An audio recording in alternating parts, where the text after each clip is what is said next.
At 3:06 a.m. on my 12th night, working that truck stop, the county dispatcher's voice started coming from the wrong side of the glass. Whatever was standing out there in the dark had been listening long enough to learn it. I'd taken the job out of necessity. Rural highway, middle of nowhere, Louisiana.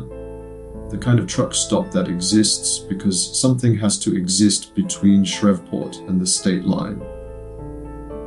Overnight shift, solo, 10 p.m. to 6 a.m. The pay was steady, and I'd done night shifts before. I told myself it was temporary. Most nights it was quiet enough to make you restless. A trucker every couple of hours, a state trooper rolling through around 1 a.m. After that, nothing. Just the fluorescent hum, the security monitors cycling through 6 angles of an empty lot, and the tree line 60 yards north, where the asphalt ended and the swamp began. The first time I saw it was night 4. I wasn't paying close attention, refilling the coffee pot, when the monitor in my peripheral caught something. A shape at the tree line. Tall, upright. I looked directly at the screen, and it was gone. I told myself it was a deer on its hind legs. I wrote it in the shift log and moved on. Night 6, same time. 2:58 a.m., nearly to the minute. This time I was already watching the monitors. The shape stood at the tree line for almost 3 minutes before it retreated into the dark.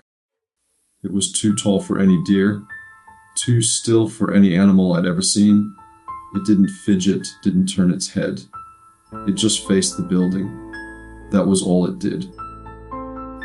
By night 8, I'd stopped pretending it was wildlife. It came every night, 2:56, 2:58, never later than 3:01. Same gap in the tree line, same posture, same height. I started keeping the emergency radio on and a flashlight within reach for no reason I could explain out loud. I just didn't want to be caught without either one. Night 9, it was 10 yards closer to the edge of the lot. Same stillness, but now I could see it was wet. Even at that camera resolution, there was a shine to it, like something that had walked out of standing water. I watched it for 40 minutes. It never moved while I was looking, not once.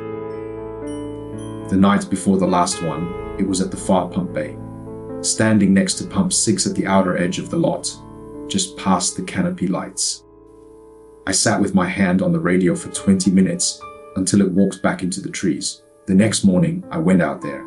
The asphalt around pump 6 was wet in a perfect circle, like something had been standing over that spot, dripping, for a very long time. I almost called in sick on night 12. I want to be clear about that. I had the thought and I chose not to act on it. I needed the hours. In daylight, it always felt like I was being dramatic. So I drove out, clocked in, and told myself it wouldn't come back. By 2:30 a.m., I knew I was wrong. I could feel it coming the same way you feel weather, a pressure drop, something animal and afraid firing at the back of my skull. At 2:58, it was at pump 3, 7 feet tall at minimum, maybe more, standing dead center in the lot between me and the exit, completely motionless. I picked up the radio and called county dispatch. I kept my voice flat. I said there was a person on the property who wasn't responding and I needed a unit out here. The dispatcher said she'd send someone. 20 minutes out. By 3:04, it had crossed to the front of the building. It was under the canopy lights and I could see it properly for the first time. It was not a person. The limbs were too long, the neck too long, its head tilted forward like the weight was too much to hold upright. The fluorescent tubes above it flickered twice and steadied. I told dispatch it was at my door. She said 15 minutes. At 3:05, the canopy lights died. The monitors went dark. I turned on my flashlight, and through the plate glass I could see the shape still at the door, not moving. Head bowed, water running off it in thin streams, pooling on the concrete. My radio crackled, and the dispatcher asked for a status update. Before I could answer, I heard her voice again, Except it wasn't coming from my radio. It was coming from outside, through the glass, from whatever was standing at my door. Low and distorted, like audio played back through damaged equipment. It said the exact words she had said 4 minutes earlier. How close is it now? It had been listening the whole time. I pressed transmit and told dispatch what I was hearing. She went quiet for a moment. Then she said, "Sir, I need you to step back from the door." And before I could respond, the thing outside repeated her words. Exactly, half a second behind, like a broken echo. The glass began to fog, from the outside in. The shape behind it dissolved into white, and I could feel the pressure of it, 8 inches from my face. Deputy Harlan Tanner arrived at 3:28 a.m. The station was empty and unlocked. The canopy was still dark.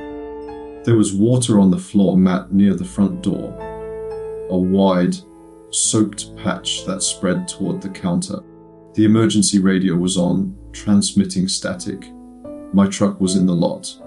My flashlight was on the floor, still burning. I was not there. As of this recording, I have not been found,